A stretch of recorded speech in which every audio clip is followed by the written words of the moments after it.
Good evening, guys. I'm Francis, and today I'm going to present to you how to assemble an aquarium with a size of 12 by 8 by 8. Meaning, 12 inches ang length niya, 8 inches ang width niya, and then 8 inches ang height niya. So, mga kailangan po natin ng mga gagamitin sa ating pag-assemble ng aquarium. Ito po, alcohol, scotch tape, silicone, clear, saka gunner. And then, ito na ang ating mga glass. Make sure yung glass natin pantay-pantay. So, always remember, kapag mag-assemble ka ng aquarium, always remember, 5 sheets yan siya. Ito po yung glass natin, 2 pieces, 8 by 8. So, always remember, once again, 5 pieces of sheets kapag a-assemble ka ng aquarium. So, 2 pieces of 8 by 8.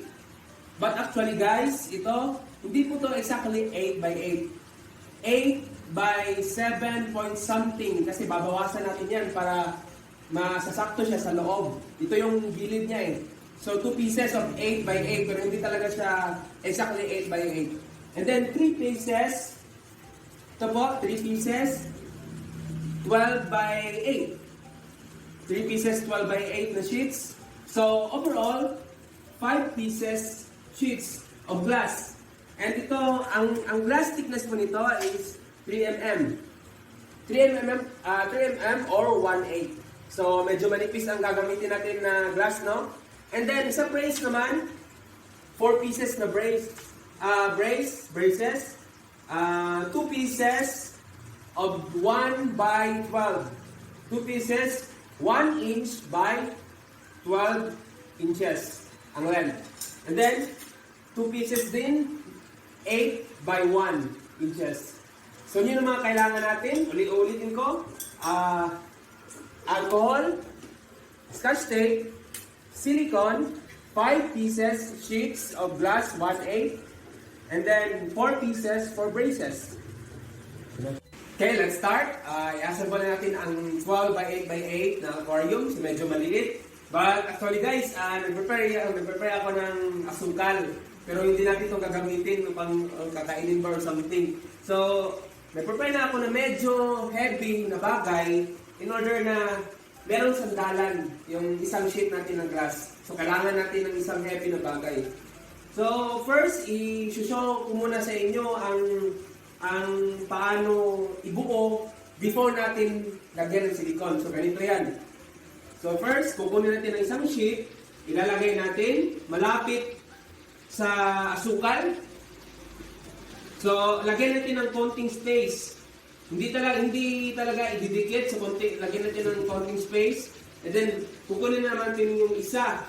Yung nilagay ko sa floor na malapit sa asukal, ito yung isang 12 by 8 by 8 na sheets. And kuha na naman tayo ng isang sheets na 12 by 8 by 8. Then, ganito yan guys. Ilalagay natin. Then, isasandal sa asukal. So, ganyan. After that, kukunin natin ang isang 8 by 8 or 8 by 7 point something. And then, ilalagay natin dito. And ganun guys, ang pagbuo ng aquarium. Then, padidikitan ng silicone. Then again, yung isa sa kabila.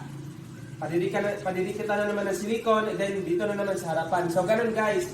So, After this, ididikit na natin, lalagyan na natin ng silicone, yung actual na talaga sa pag-assemble. So, pinakita ko muna sa inyo kung paano buuin. So, let's start. Lalagyan na natin ng silicone. Ito na, yung actual na talaga. So, lagyan na natin ng silicone dito sa edge banda. O sa edge banda.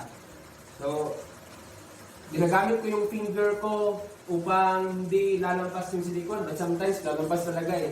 Hindi ko makontrol yung pag-press ng gunner. So, let's start. Nilagyan ko na. Oops.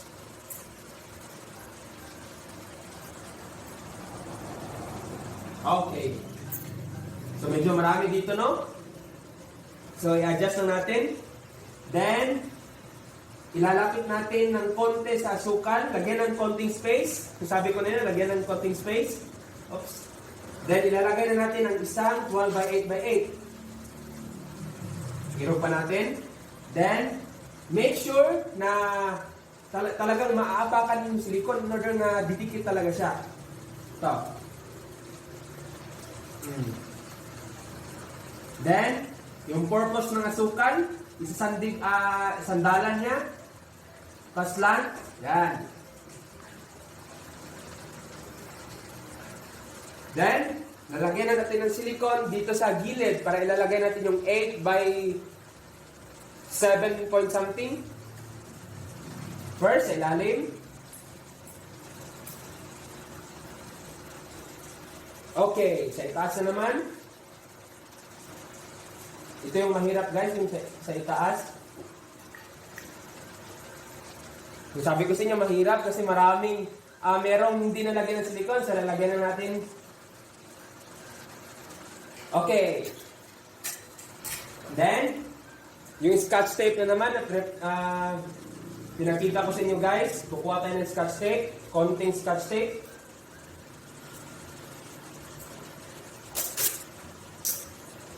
Then, pagdikit sa paa. Then, ilalagay na natin ang 8 by 7 point something. So, hanapin natin guys yung nabawasan. So, hindi. Ito. Okay, nakita natin guys, ito yung nabawasan.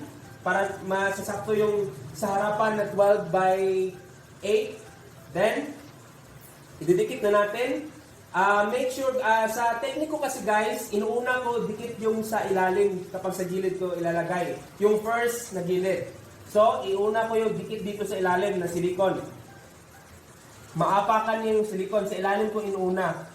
Yan. Okay.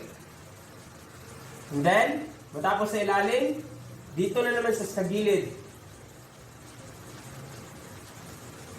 Ayun guys. Dumikit na. And then yung purpose ng scotch tape. Then, uunahin talaga natin ipapantay yung sa itaas. Okay. Then, kukuha na naman tayo ng isang scotch tape. Lagay sa paa. Then, dito na naman sa ilalim natin, aayusin kung pantay pa o hindi. So, ipapantay natin sa ilalim.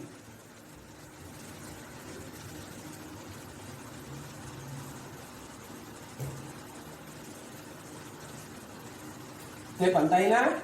Then, scotch tape.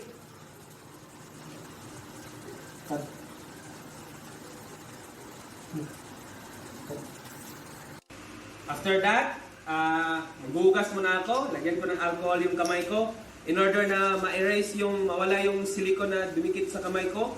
Kasi guys, kapag dumikit sa kamay ko yung silicone, medyo madumi ang trabaho, didikit sa glass. So after na ma-assemble, medyo madumi yung aquarium natin kapag may silicone yung kamay natin. Then, after that, before natin nalagyan ng glass dito na 8 by 7 something, kukunin muna natin yung mga excess na silicone dito sa gilid. Kasi guys, meron yan excess na silicone eh.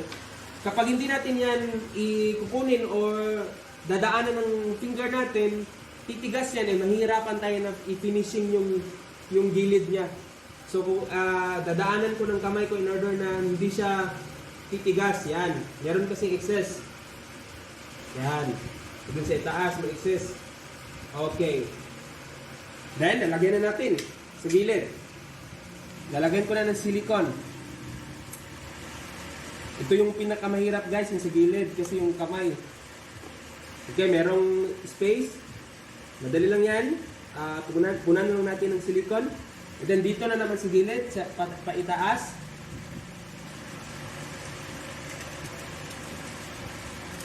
Okay.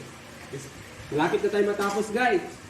Before natin nalagay yung glass na 8 by 7 something, prepare muna tayo ng scotch tape. Okay. Then, ilalagay na natin yung last na gilid na glass. Hanapin natin kung saan yung 7 point something. Okay, ito yun guys. Exactly. Dito naman guys, sa kabila, ang inuuna ko is dito sa gilid. Ididikit bago sa ilalim. So, unahin natin ipadikit dito sa gilid bago sa ilalim. Okay. Then, baba sa ilalim. Then, kunin natin yung scotch tape na kinuha ko kanina. Dikit. Okay? Then, after that, sa ilalim na naman, papantayin natin dito. Kukuha muna tayo ng isang scotch tape. Then, ipapantay natin sa ilalim.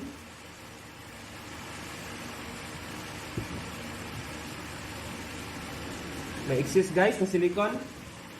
Kukunin natin yan after na madedry yung silicone. Maybe tomorrow. Yan. Lagyan natin ng scotch tape. Pantay na sila. Okay guys, dito sa loob, meron na naman exist. Dadaanan naman natin ng kamay in order na hindi titigas. In order na hindi tayo mahirapan kapag i-finishing na natin ang silicone sa loob. Okay? Dito. Okay. And then after that guys, dito na sa harapan natin lalagyan ng yung last na glass na 12 by 8. But before that, sa technique ko kasi guys, sa akin personally, before ko nilalagay yung last na glass, nilalagyan ko muna ng finishing na silicone dito sa loob before sa last na glass. So, finishing ko muna.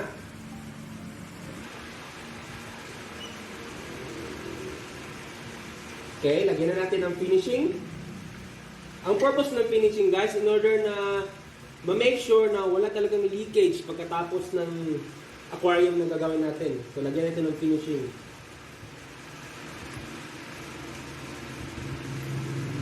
Yan.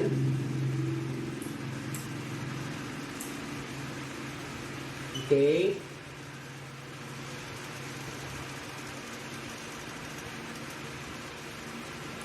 Okay. Okay. Oops. Oops. So, madali lang yan guys. Ipunan na natin yung space na walang silicone. Ayan. Then, yung finger natin na naman, dadaanan natin para ma-kompleto yung finishing natin ng silicone sa loob. Oops. Oops. Oops. Sa kabila na naman. Oops. Oops. So, meron pa silicone yung kamay ko. Yung hanapin natin yung parang black na lagyan ng silicone or medyo konti na nalagyan. Then, ilagay natin to. Dito yung konti. Oops. Okay. Tapos na finishing guys. So, dito na. Lagyan na natin sa harapan ng 12 by 8 by 8 na isang sheet para matapos na ang ating aquarium na 12 by 8 by 8. So, medyo madumi yung ano natin, no? Silicone. Ito na. Lagyan natin sa harapan. Dito natin ilalagay yung silicone. So, madali lang. Merong space dito. Kukunin natin yung nandigas na silicone. Then, replace ng natin ng malambot na silicone or yung bago na silicone. Then, sa itaas, lagyan natin. Okay. Dito na naman. Okay. Lagyan natin dito parang merong space. Okay, ilalagay natin yung last na sheet. So malapit na tayong matatapos, guys. So ganito yung palagay. Unahin natin dito sa ilalim na maapakan talaga yung silicone na nilagay natin. So unahin natin. Didikit natin. Okay. And then sa gilid. Make sure guys na pantay talaga. Kung hindi pantay, malambot pa naman yung silicone natin, pwede natin i-adjust para papantay yung gilid niya. So ipapantay, didikit na natin sa itaas, sa ilalim, sa itaas, sa ilalim. Okay. Then, lalagyan natin ng Scotch tape.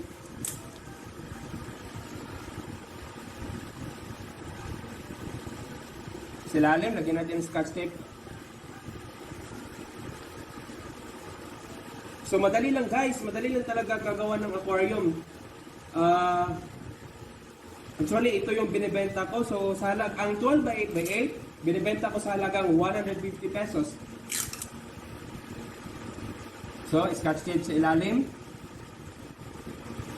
But actually guys, hindi pa talaga ito finish. Tomorrow, nilinisan ko pa to. Kukunin ko yung excess na silicone sa labas. Gamit ang cutter, and then pupunasan pa natin ng glass cleaner kasi marami yung mga silicone na madudumi. So meron customer guys na hindi sila papayag na ganun ka dumi yung ating aquarium na binebenta. So dito guys, lagyan natin ng Scotch tape sa kabila. Okay, dito sa ilalim.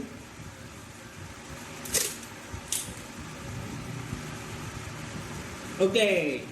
Then, sa loob, yung sabi ko kanina, meron excess na silicone. Dadaanan ng finger ko.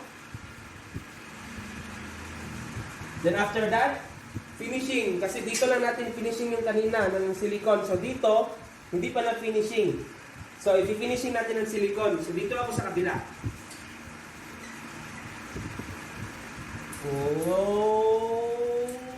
Oops! So, i-finishing natin yan to make sure na walang leakage. Malaking tulong ang finishing guys para maiwasan natin yung leakage after matapos gawa yung aquarium, after magdadry yung silicone. So, dadaanan ng finger ko. Okay. Okay. Okay. So, meron pang silicone. Sabi ko kanina, hanapin natin yung lock na nilagyan ng silicone. So, dadaanan na natin sa... Okay. So, tapos guys. Ito yung aquarium natin, pero wala pang brace. So, lalagyan natin ng brace. So, madali lang talaga gagawa ng aquarium guys. And, dito na tayo sa brace. Madali lang ilalagay yung brace. Unahin natin yung mahaba or 1 by 12 na brace. And ang brace na gamit ko guys is 316 or 5 mm. Mas makapal compare sa ginawa natin na aquarium. So, ito. Unahin ko dito sa kabila. Lalagay natin yung brace. Para matapos na ang 12 by 8 by 8 na aquarium natin. So, it's easy to do. Yung aquarium natin. Sa next video ko guys, ipapakita ko sa inyo, ibebenta natin ang ginawa natin na aquarium. So, ilagay natin yung brace. Unahin natin dito. Ulitin ko guys, 316 yung gamit ko na glass para sa brace, para mas makapal or mas matibay yung brace natin. Kasi sometimes guys, pag 3mm ang gagamit ko na brace, kapag kukunin na, especially yung ibang customer, hinawakan nila sa brace, so mapuputol kasi manipis yung glass natin. So usually kapag 1/8 yung aquarium ko na ginagawa, yung brace natin is 316. Or kung 316 yung ginagawa ko na aquarium, generally or usually 1/4 yung brace na ginagamit ko. So ito na, kabila na naman, lagay natin ng brace. Oops.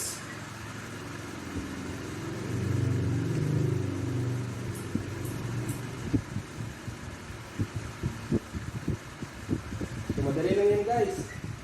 Madali lang matutunan natin ang isang brace. So medyo lampas yung silicone na nilagay ko guys. Pero madali lang yan. Kukunin na natin yung excess ng silicone. gamit ang kamay. Meron namang alcohol, kaya merong alcohol na prepare natin before tayo nag-start. Hugasan natin ang alcohol.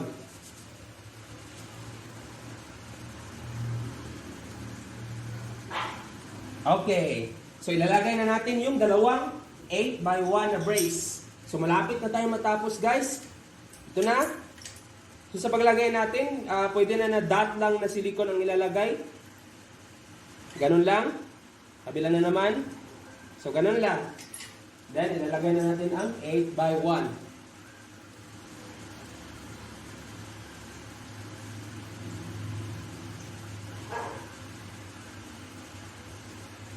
Then sa kabila na naman.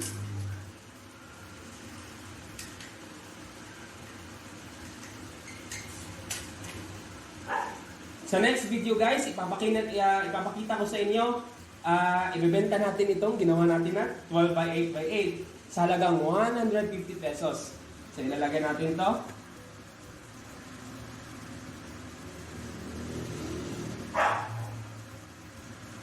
So make sure na pantay yung brace.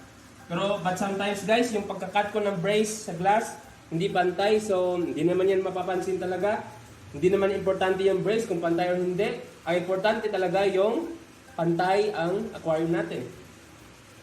So, finish na. Ito na yung aquarium na 12x8.